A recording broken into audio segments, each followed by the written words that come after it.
the Department of Homeland Security conducted a deportation flight from Texas to remove vicious illegal criminals in the United States.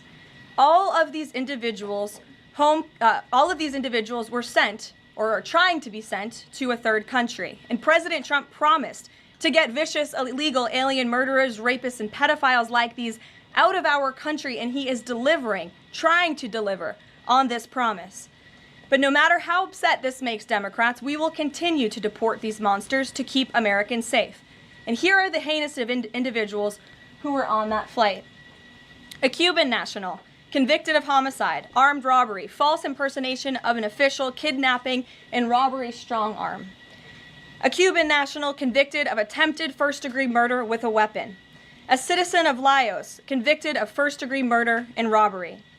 A Mexican national convicted of second-degree murder. A citizen of South Sudan convicted of robbery and the possession of a firearm. A citizen of Burma convicted of lascivious acts with a child less than 12 years old. A citizen of Burma convicted of first-degree sexual assault involving a victim mentally and physically incapable of resisting. It's disgusting. And a Vietnamese national convicted of first-degree murder. Now, a liberal activist district court judge in the city of Boston, Massachusetts, is trying to force the President of the United States to bring these monsters back to our country. Judge Brian Murphy is ordering the Department of Homeland Security to give these illegal criminals 15 days to reopen their immigration cases with access to phones and attorneys. Every single one of these individuals, I will add, had final orders of removal from our country.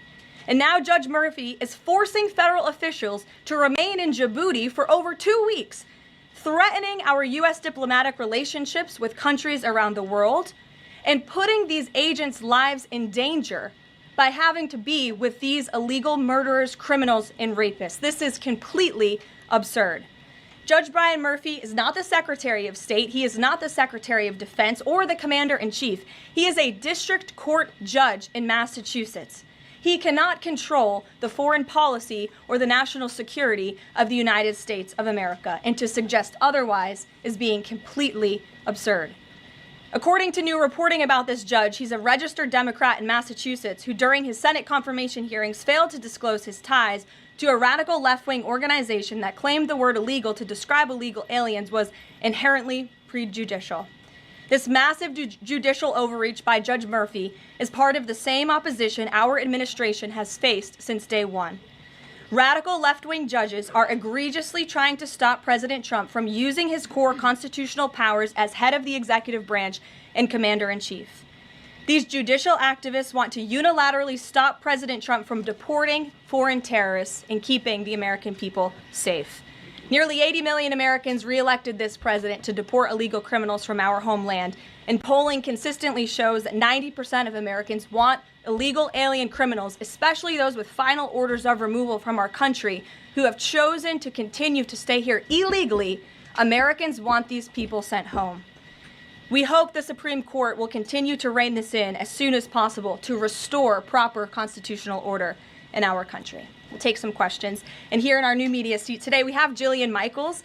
She's a renowned personal health expert. I know all of you know her. I certainly do, watching fitness videos growing up. And a media powerhouse who continues to expand her reach with her podcast, Keeping It Real. Jillian, I know you're here today for the Make America Healthy Again event. We're proud to welcome you to the White House. Thanks for being in the briefing. Why don't you go ahead? Thank you for having me.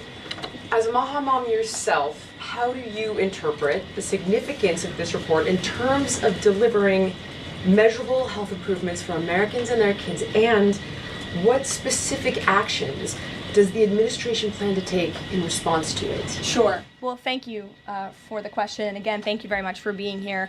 I would like to emphasize, we held a call earlier today with Secretary Kennedy, Secretary Rollins, Administrator Zeldin, and other officials at Health and Human Services to talk about the gravity of this report. When the president took office, he promised to make this country healthy again. And the president signed an executive order directing this commission. And now, less than 100 days later, the commission is delivering this report. It's another promise made and another promise kept. And the report identifies 4 major factors that are contributing to the rise in childhood chronic disease. Again, this is the first time the federal government has really recognized in a single report that we have a problem in our country. Our children are getting sicker, not healthier. This is not just a crisis, a health crisis, but it poses national security implications as well. And this administration is focused on ensuring we understand why. The 4 factors contributing to the report, as you will all hear from the president later, are number 1, poor diet, a robust discussion about ultra-processed food that are dominating our children's diets, environmental chemical exposure, plastics and other chemicals that are unfortunately a part of our daily American life. It talks about the lack of physical activity and chronic stress, and how technology-driven lifestyles are contributing to the decline of our children's physical and mental health.